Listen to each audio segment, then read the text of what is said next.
মিরপুরের কালো উইকেট আর স্পিনারদের কারিশমা দুই মিলিয়ে ওয়েস্ট ইন্ডিজকে কাবু করলো বাংলাদেশ। মিরপুরে সিরিজের প্রথম ওয়ানডেতে ক্যারিবিয়ানদের বিপক্ষে ৭৪ রানে জিতেছে টাইগাররা। প্রথমে ব্যাট করতে নেমে ২০৭ রানে গুটিয়ে যায় টাইগার ব্যাটাররা। জবাবে ক্যারিবিয়ান স্কোরবোর্ডে তোলে ১৩৩, তাতেই হারায় সবগুলো উইকেট। ম্যাচ রিপোর্টে বিস্তারিত। ওভার চেঞ্জের ফাঁকে কিংবা রিভিউ নেওয়ার ক্ষেত্রে বারবার এভাবেই ক্যাপ্টেন মেহেদী মিরাজকে পরামর্শ করতে দেখা গেছে নাজমুল হোসেন শান্তর সাথে। এই ফরম্যাটে কদিন আগেই যে তিনি ছিলেন টাইগারদের full time one day captain. Miraz তো মানুষটাই এমন, যদি তুমি আকেলমান হও তবে তোমার কথা শুনবো। ক্যাপ্টেন্সির ইগো নেই, আর শান্তর সাথে সেই বয়সভিত্তিক পর্যায় থেকেই তো বন্ধুত্ব, যেটা আজও রয়েছে বহাল তবিয়তে। শান্তর সাথে সলা পরামর্শ করে মেহেদী মিরাজ মিডল ওভারে টানা স্পিন অ্যাটাক চালিয়ে গেছেন ওয়েস্ট ইন্ডিজ ব্যাটারদের। উইকেট থেকেও মিলেছে সাহায্য। কামিনী ডি সিলভা গেছেন, টনি হেমিং এসেছেন, বদলে গেছে মিরপুরের উইকেটের রং, সেটা এখন কমপ্লিট ব্ল্যাক। তবে সেই উইকেটের আচরণ বদলায়নি এক চুল। এখানে ব্যাট করাটাই যেন ক্যারিবিয়ানদের জন্য হয়ে উঠেছে শাস্তি, আর সেখানে জল্লাদের ভূমিকায় মূলত রিশাদ হোসেন। অথচ টাইগারদের দেয়া ২০৮ রান চেস করতে নেমে ভালো ফাইটের আভাসই দিচ্ছিল ক্যারিবিয়ানরা, কারণ ওদের ওপেনিং জোটই তুলে ফেলে ৫০ রান। তারপরেই শুরু হয় রিশাদ ভেলকি মিরপুরের কালো উইকেট থেকে তীক্ষ্ণ টার্ন আদায় করতে শুরু করেন। তাতেই এই লেগ স্পিনার এলিক আথানাসকে ২৭ আর ব্র্যান্ডন কিংকে তুলে নেন ৪৪ রানে। সেখানেই শেষ নয় বরং শুরু। কেসি কার্টি ওই রিশাদের বলেই কাটা পড়ে ৯ রানে। শেরফান রাদারফোর্ড আর রোস্টন চেজো ওই একই শিকারীর শিকার বনে ফিরেছেন সাজঘরে, যেখানে বিনা উইকেটে ৫১ রান করে সহজ জয়ই দেখছিল ওয়েস্ট ইন্ডিজ। সেই তারাই দলীয় ১০০ পার হতেই হারিয়ে বসে ৬ উইকেট। আরেক প্রান্তে মেহেদী মিরাজ স্বীকার করেছেন কেবল বুদাকেশ মোতির উইকেটটা, তবে রান চেক দিয়ে ঠিকই চাপে ফেলেছেন প্রতিপক্ষকে। ১০ ওভার বোলিং করে তিনি রান দিয়েছেন মোটে ১৬, ওভার প্রতি ১.৫ রানের মতো। সেটাকেও ক্যাপ্টেন্স নক হয়তো বল জয়টা এগিয়ে এনেছেন কেবল। এর আগে ব্যাট করতে নেমে শুরুতেই বড় ধাক্কা খেয়েছে বাংলাদেশ। পারফর্মার সাইফ হাসান ৩ আর অভিজ্ঞ সৌম্য সরকার ফিরে গেছেন ৪ রানে। শুরুর ক্রাইসিস সামলে দলকে পথে ফেরানোর দায়িত্ব নেন তাওহিদ হৃদয় আর নাজমুল শান্ত। তবে দুজনের জুটি খুব বেশি লম্বা হয়নি। ওদের ১২০ বলে ৭১ রানের পার্টনারশিপ ভাঙে শান্তর আউটে। টাইগারদের সাবেক ওয়ানডে কাপ্তান ফিরেছেন ব্যক্তিগত ৩২ রানে। 50 পেয়েছেন হৃদয়, তবে সমর্থকদের হৃদয় ভেঙেছেন ৫১ রানে ফিরে। অভিষিক্ত মাহিদুল অঙ্কনের কাছে ন্যাশনাল টিমের জার্সিটা প্রথম হলেও মিরপুর মোটেও নতুন নয়। খেলেছেন ৪৬ রানের ইনিংস, কঠিন কন্ডিশনে আদায় করেছেন ৩ বাউন্ডারি।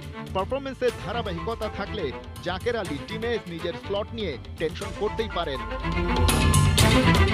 ব্যাট হাতেও শেষ বেলার খেল দেখিয়েছেন রিশাদ হোসেন। ২০০ স্ট্রাইক রেটে ১৩ বলে ২৬, একটা বাউন্ডারি আর জোড়া ছক্কায় দিয়েছেন ফিনিশিং টাচ। সেই সুবাদে বাংলাদেশ পেরিয়েছে ২০০ রানের ঘর। ওই ২০৭ রানই টাইগারদের জন্য পরে হয়ে গেছে উইনিং টোটাল। খালিদ জামিল, ৭১।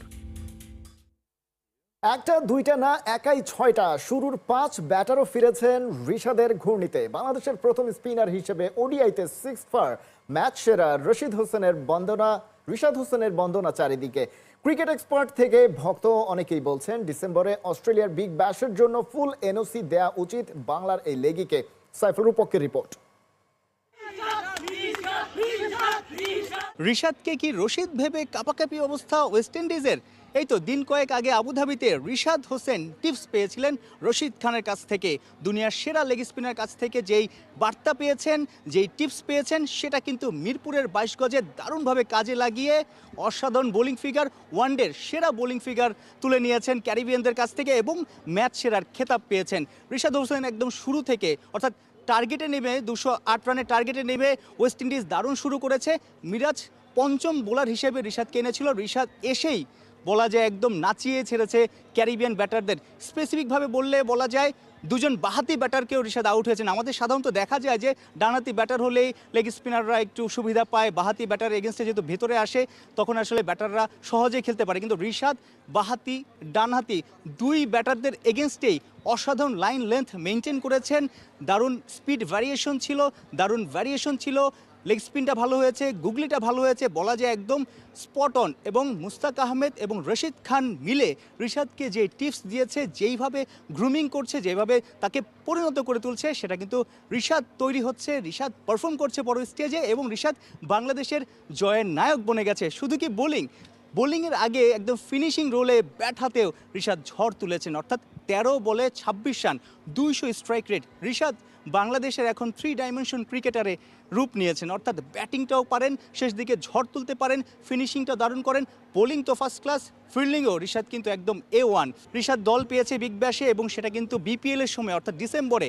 অনেকেই বলছে বিপিএল না খেলে রিশাদ যদি অস্ট্রেলিয়ায় বিগ ব্যাশ খেলতে যায়, বিগ ব্যাশে পারফর্ম করতে পারে, তাহলে তিনি কিন্তু অনেক কনফিডেন্স পাবে। অর্থাৎ বিগ ব্যাশের মতো একটা ভিন্ন কন্ডিশন, অস্ট্রেলিয়ার বিভিন্ন মাঠে খেলা, ভিন্ন ভিন্ন প্রতিপক্ষ, ভিন্ন প্লেয়ার, ভিন্ন কোচ, রিশাদ কিন্তু অ্যাজ এ ক্রিকেটার হিসেবে আরও বেশি পরিণত হতে পারবে, যেটা কিন্তু বাংলাদেশেরই পরবর্তীতে সামনে যেহেতু টি-20 ওয়ার্ল্ড কাপ আছে, আইসিসির ইভেন্ট আছে অনেক বড় বড়, ওয়ানডে এবং টি-20 ফরম্যাটে রিশাদকে আরও বেশি পরিণত করবে বড় স্টেজে পারফর্ম করা। সো অনেকেই বলছে, এবং রিশাদ যেভাবে তৈরি হচ্ছে, বিগ ব্যাশেও যদি রিশাদ খেলার সুযোগ পায় বা যেতে পারে, ক্রিকেট বোর্ড যদি পুরোপুরি এনওসি দিয়ে দেয়, নিজেকে অন্য মাত্রায় নিয়ে যাবে রিশাদ হোসেন। একদম বলা যায় বাংলাদেশের ম্যাচ উইনার, এবং যেভাবে বোলিং করছে, যেভাবে ব্যাট হাতে পারফর্ম করছে, এইভাবে যদি ধারাবাহিকভাবে পারফর্ম করতে পারে, তাহলে সাকিব আল হাসান যাওয়ার পর একজন জেনুইন অলরাউন্ডারের খোঁজে আছে টিম বাংলাদেশ। রিশাদ কিন্তু সেই জায়গাটা দারুণভাবে ফুলফিল করতে পারে। সাইফুল রূপক, 71, মিরপুর শেরে বাংলা ক্রিকেট স্টেডিয়াম, ঢাকা। নামের পাশে লেগ স্পিনার তকমা থাকলেও দলের রিশাদের রোল ব্যাট হাতেও কিছু রান বাড়িয়ে নেওয়া। উইন্ডিজের বিপক্ষে করেছেন সেটাই। 26 রানের ক্যামিওতে বাংলাদেশ পার করেছিল 200 রানের কোটা। সেই রান ডিফেন্ড করতে নেমে রিশাদ একাই তুলেছেন 6 উইকেট। ম্যাচ শেষে প্রেস কনফারেন্সে জানিয়েছেন গায়নার চেয়েও খারাপ উইকেটে খেলে এসেছে ওরা।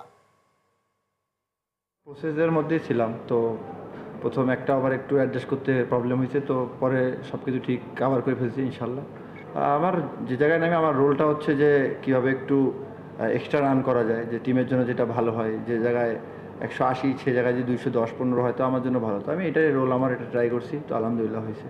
আসলে উইকেট ওদের জন্য যেমন ছিল আমাদের জন্য একই ছিল। তো আমার মনে হয় যে দুই টিমের জন্য আপনি দেখবেন যে এর চেয়ে কিন্তু বাজে উইকেট গায়ানাতে ছিল, তো আমরা কিন্তু এটা অ্যাডজাস্ট করে খেলছি। তো আমার মনে হয় যে দুই টিমের জন্য কিন্তু সমান ছিল। তো আশা করি বুঝতে পারছেন যে সমান থাকলে হয়তো বা কাভার করা যায়। বিসিবি নির্বাচনকে কেন্দ্র করে একাটা হয়েছিল ঢাকার অধিকাংশ ক্লাব। শেষমেশ তাদের দাবি না মানা হলে সব ধরনের ক্রিকেট বর্জনের ঘোষণা দিয়ে ক্রিকেটারদের ফেলেছে হুমকির মুখে। তবে সেই শঙ্কা এবার কাটতে পারে। ক্রিকেটারদের সংগঠন কোয়াবের প্রেসিডেন্ট জানিয়েছেন ক্লাবগুলো রাজি হয়েছে বিষয়টি নিয়ে আলাপ আলোচনা করতে। ঢাকা লিগের ওপর নির্ভর করে অন্তত 2000 পরিবার, তাই যে কোনো মূল্যেই ঢাকা লিগ মাঠে গড়ানোর পক্ষে কোয়াবের নবনির্বাচিত প্রেসিডেন্ট মোহাম্মদ মিঠুন। ক্লাবগুলো ক্রিকেটারদের স্বার্থ বিবেচনা করার অনুরোধ জানাতেই বসবেন বৈঠকে।